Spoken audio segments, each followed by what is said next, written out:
Hello, my name is Dylan Carroll, and this is my video journal number 5 for British literature. So I will be doing a personal reflection on this past week's poetry we have read. So in this week's poetry, it was lots of based in the Renaissance. So it felt really different to me compared to the medieval texts we have read earlier. So when we were reading things like Sir Gawain and the Green Knight or Everyman, everything felt very dramatic and symbolic. There were lots of clear moral lessons, physical tests, and strong, religious themes in them. But, this Renaissance poetry felt much more internal and controlled. Instead of the action happening outwardly, it felt like most of the conflict is happening inside the speaker's mind. So one thing that really stood out to me was the emotional restraint I saw. The writers don't just express emotions, they kind of held it back, especially in Wyatt's poetry. The feelings felt very intense, but they're filtered through careful language and structure. It's not dramatic in a loud way, but it's kind of tense in a quiet way, if that makes sense.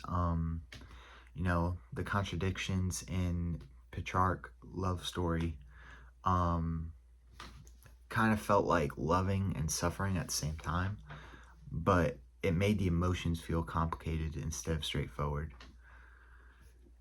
And if I focus on Sir Thomas Wyatt, his voice felt very complicated and cautious. It didn't really feel fully free, I guess.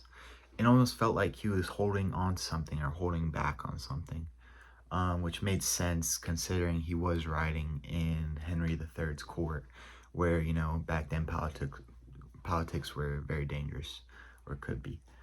But his identity in the poems felt shaped by insecurity and, emotional frustration he was going through.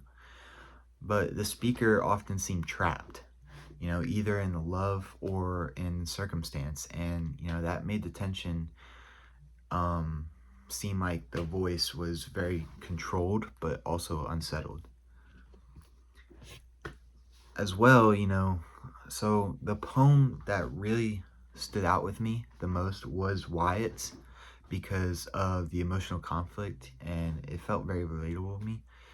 Even though the setting is, Renaissance, the idea of wanting something you can't fully have or express, felt to me.